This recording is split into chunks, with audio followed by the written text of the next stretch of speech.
신문 목사로 사역을 맡은 우리 김한신 목사님이 상당 장로님이 버스 운전을 하는데 때로는 피곤해하십니다. 멀리 장거리를 가시면 힘들어하십니다.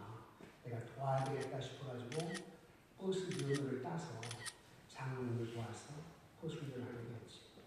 그 샘플로 우리 부목사님 오게 되면 자기들도 따서 하겠다.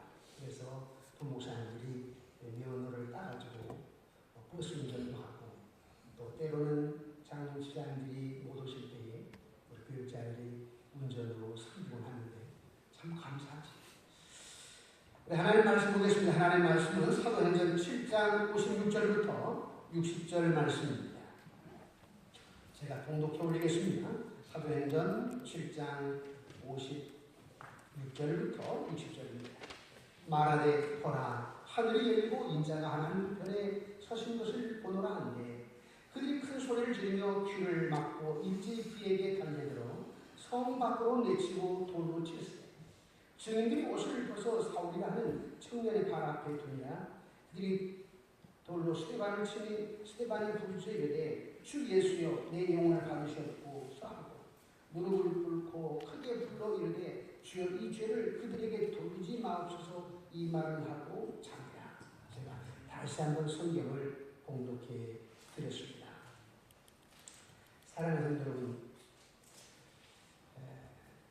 오늘은 우리 노회가 중경기 노회에서 분립된 지 24년. 그래서 노회가 48년입니다. 24년이 되었고, 저는 서울 양육교회 부목사로 있다가 93년 7월 12일 서울 양육교회 27번째 지교회 개척을 하게 되었죠. 그때는 서울 남서울로에 있다가 중경기로 지역노예로 와야 되니까 중경기로에 가게 됐습니다. 하지만 이쪽 지역에서 노예를 분리해야 될 상황이 되어가지고 서울에 있는 본교회 목사님께서 우리 사돈 목사님 좀 도와야 되겠습니다. 그래서 제가 남경기 노예로 소속하게 되었고 이제 24년째 남경기 노예에서 사역을 하며 섬기고 있는데 오늘은 저 개인적으로 좀 뜻깊은 날이고 또 우리 노예로 좀 뜻깊은 날이 아닌가 싶습니다. 저는 교회는 21살 때 처음 가봤는데요. 중학교 때 자취를 하게 됐습니다. 그런데 자취를 하는데 담로모 교회가 큰 교회인데요. 싸움이 일어났어요. 크게 싸우더라고요. 거의 날마다. 중학생인 나는 무슨 교회가 저렇게 싸우지? 며칠 되었을 때 제가 그 교회에다가 돌을 던져서 유리창을 깼습니다.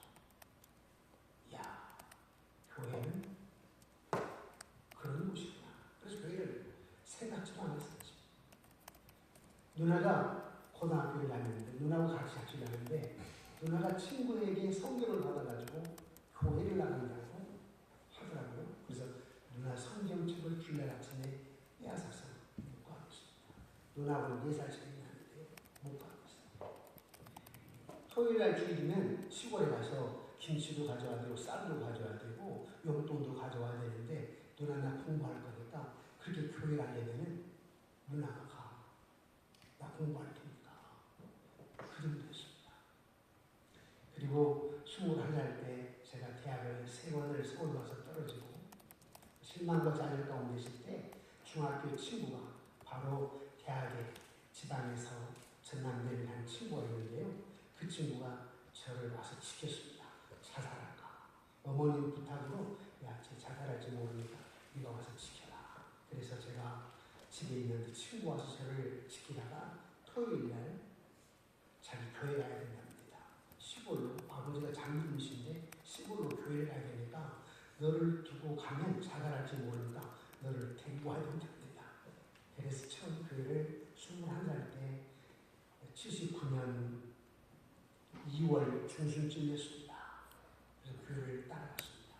그렇게 해서 교회를 한 번 갔고요. 그리고 79년 5월 1일 날 군대를 가게 되는데 군대를 가더라도 어떻게 초기 전반 금방 15사단 지피로 빠지냐고요. 그런데 그것은 내게 은혜였어요. 위험하니까. 지뢰가 죽든지 수액전사를 나가가지고 비틀고 구출하고 있는데 간첩이 숨어서 쏘든지 자기 살려고 하니까. 그래서 낱낱이 당하는 쪽이 우리 아버지들 아닙니까? 또 수액전을 가다가 옆에 달에 뭐가 있으면 들어가면 안 되는데 그거 하나 땀으로 들어갔다가 일개 군대가 다 지뢰를 봐 죽이기도 하고 그러다 보니까 무서웠어요. 하나님을 모르는 나로서는 하나님을 찾기 시작했습니다.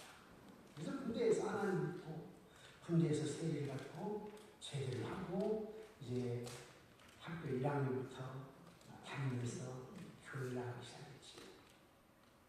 그리고 대학교 2학년 때 담임 목사님이 제가 이제 중고등부를 가르치고 찬양하는데 지휘를 하게 됐는데요. 하루는 목사님이 정 선생은 사명자야 라고 하시더라고요. 그래서 목사님 사명자라는 말이 무슨 말입니까? 그랬더니 나처럼 목사가 되는 것이 저는 그때 처음 들어봤습니다.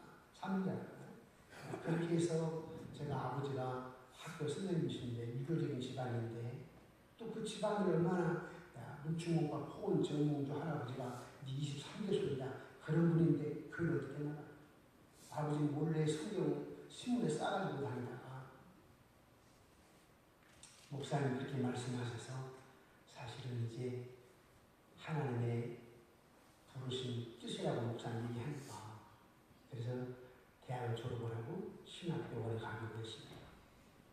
대학교 4학년 때 집에서 도망쳐 나와가지고 신학대학원에 가게 되었고 총신대학원에 가게 되었고 30살 때 총신대학원에 가게 됐습니다. 그리고 오늘 이렇게 목회를 하게 되었는데요. 우리 존경하고 사랑하는 우리 남경교회 목사님 여러분 또 장로님 여러분들은 사시면서 또 사역을 하면서 섬기면서 무엇으로 인하여 가장 여러분의 섬김과 사역이 의미, 보람을 느끼십니까? 저는 여러 가지가 있겠지만 그 중에 하나가 장례식장 예배입니다. 네, 장례식장에는 식구가 자녀가 7이면 그 중에 4명은 안 있다거나 5이면 2명은 안 된다거나 또 거기에 아들, 며느리, 사위도 있고 손자, 손녀도 있기 때문에 이야, 사흘 동안 한 4번을 예배를 드리는데 저의 찬스다. 그래서 아주 장례식을 중요하게 여깁니다. 장례식에 꼭 설교를 하게 되는데요. 지난 주간이었어요. 우리 장로님 한 분 어머님이 소천하셔가지고 장례를 치르는데 남동생이 있었어요. 요리사죠. 그래서 위로 예배, 입관 예배, 또 천국 환송 예배를 드리면서 저로서는 간절히 기도했습니다. 동생 내해가 안 믿으니까 조카들이 교회를 안 다니니까 설교를 통해서 예수 믿게 해야 되겠다. 이 장례식 통해서 예수 믿게 해야 되겠다. 절절히 기도하면서 장례식을 임하게 되었죠. 그리고 이제 장례를 다 마쳤는데요. 우리 장님은 그러시는 거예요. 목사님, 동생이 너무 은혜를 받고 전 그 일이 와가지고 관심을 갖고 장례에 집중하다 보니까 우리 동생 내가 조카들이 예수 믿겠답니다. 조카들이 이제 직장 다니는 아이들이 다 컸어요. 30이 다 됐는데 그 아이들이 장례식장에 와가지고 이제 예배를 드리겠다, 교회 나가겠다. 그래서 그제 주일날 교회로 나왔어요. 물론 이제 자기 사는 곳에 가야 되겠지만 인사하면서 나왔어요. 그래서 저는 부부에게, 동생 부부에게 어른 성경 2권을 준비하고 자녀, 아들, 딸이니까 그 아이들이 1000명에 맞는 성경책을 구입을 사서 거기다 제 사인을 해가지고 주일날 전도인들에게 인사를 시키고 성경책을 전달했습니다. 근데 저는 장례를 중요하게 얘기하는 것이 뭐냐면 납골당에 가게 되면 유골 함을 볼 때 또 묘지에 가게 되면 묘기에 보게 되면 1958년 10월 16일 2077년 8월 며칠 2077년이면 제가 120이 될 겁니다. 나는 120까지 살겠다는 말이에요. 그런 대시가 있습니다.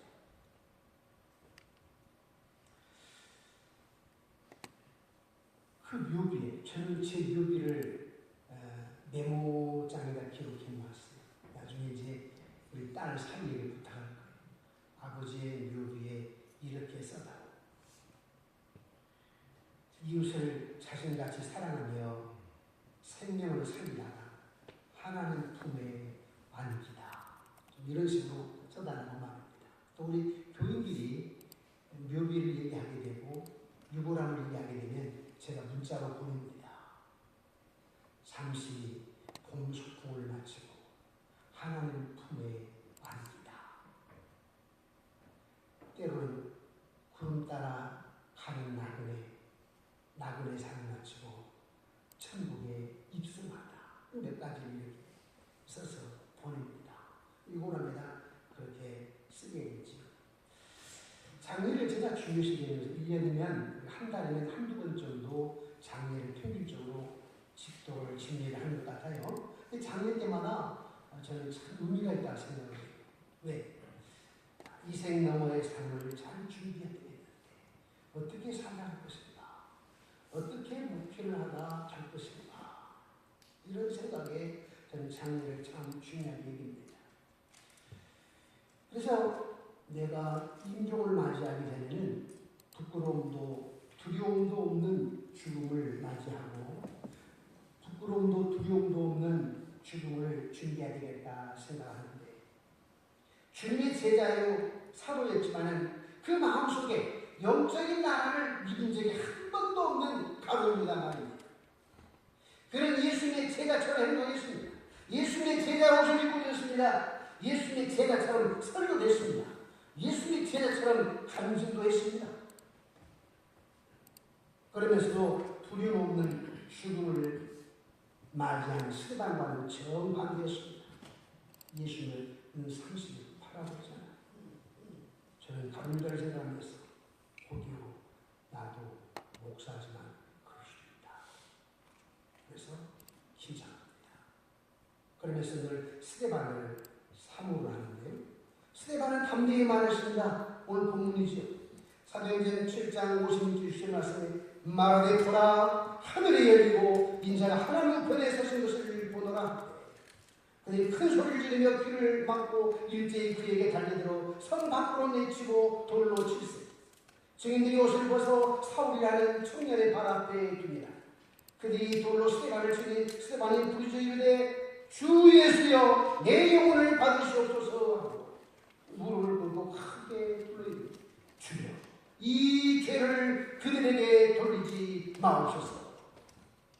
이렇게 전혀 두려움 없이 죽음을 맞이한 스데반 말입니다. 이렇게 목표를 하며 이렇게 살다가 가야 되지 않겠는가. 예수님을 정죄했고 주님에 대해 거짓 고소를 했다는 사회적인 공회원들 면전에서 스데반은 강력하게 얘기합니다. 너희가 주님을 십자가에 못 박았다. 너희가 주님을 정죄했다. 그분은 모세가 말한 메시아이시다. 장차 오시려고 예고된 그는 선지자였다. 너희가 그분을 십자가에 못 박았다. 너희는 그분을 거절했지만 그분은 구주시다. 그러자 그들은 스데반을 성 밖으로 끌어내어 돌로 쳐 죽였습니다. 하지만 스데반이 죽음을 두려워하지 않은 채 죽음을 맞이했고 또 하나님은 하늘의 창문을 열고 그로 하여금 예수님이 자신이 하늘 집으로 오는 것을 환영하기 위해서 서 계셨습니다. 저는 이런 두려움이 없이 부끄러움 없이 부족한 면을 가지만 살다가 가고자 하는 그런 목사로서의 갈망이 있습니다. 또한 바울처럼 부끄러움 없는 죽음을 맞이하지 않겠는가. 바울은 로마의 감옥에 갇혀서 팔과 다리에 쇠사슬이 휘감겨 있었습니다. 온갖 상처가 온몸에 덮여 있었습니다. 친구들은 바울을 보냈습니다. 대마도 세상을 사랑했기 때문에 바울을 떠났습니다. 바울의 모든 어려움과 매맞은 여러 번 난파의 위험과 친구들의 배반을 한 것입니다. 이 모든 것들은 다 그리스도를 위한 것이었습니다. 사도 바울은 오히려 펜을 들고는 신입 선교자인 디모데에게 이렇게 말합니다. 디모데후서 4장 2절에서 8절인데요. 너는 말씀을 전파하라. 때를 얻든지 못 얻든지 항상 힘쓰라. 범사에 참음과 가르침으로 경책하며 경계하며 구원하라. 때가 이르니 사람이 바른 교훈을 받지 아니하며 귀가 가려워서 자기의 삶을 따를 스승을 많이 두고 또 그 귀를 진리에 돌이켜 허탄한 이야기를 따르라.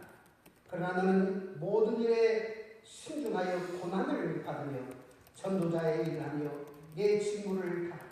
전제와 같이 내가 벌써 부어주고 나의 떠날 시각이 가까웠도다. 나는 선한 싸움을 싸우고 나의 달려갈 길을 마치고 믿음을 지켰으니 이제 오늘 나를 위하여 의의 밀관이 예비되었으므로 주 곧 의로우신 재판장이 그날에 내게 주실 것이며 내게만 아니라 주의 나타나심을 사모하는 모든 자들이라. 바로 이렇게 부끄러움이 없는 죽음을 맞았습니다. 사랑하는 남경교회 우리 목사님 장로님 여러분, 우리 노예에서 과거지사를 우리는 서로 부족함도 연약함도 있지만 논하지 말고 내 마음을 다하고 목숨을 다하고 뜻을 다하여 주 너의 하나님을 사랑하라. 이것이 크고 첫째 되는 계명입니다. 내 이웃을 내 자신과 같이 사랑하라. 이것이 둘째 되는 계명이다. 그러기에 우리는 목사로서 장로로서 나는 죽고 예수로 사는 그런 마음으로 서로 노예가 모이면 천국이고 만나면 형님 같고 아버지 같고, 이야, 예수님의 처음 기적이 가나의 물로 포도를 만들어서 천국이 무엇인지, 예수님 옷이 유가 무엇인지 이렇게 행복을 주고 부여를 주고 왔다라고. 신명기 13장에는 10장 13절에 주님이 오신 이유가 뭐냐? 우리에게 행복을 주고 왔다라고 하셨기 때문에 우리 목사님들이 목회하면서 얼마나 힘듭니까? 개척해서 얼마나 힘들어요. 오죽했으면 저 태국에 가지고 코끼리 농장에 갔는데 거기에서 무슨 대회가 열렸다고 그러잖아요. 이 코끼리를 울릴 수 있는 사람이 있으면 나와서 울려봐라. 그러면 큰 돈 상금을 주겠다. 여러 나라 사람들이 와서 코끼리에게 뭐라고 하는데 코끼리가 울지 않아요.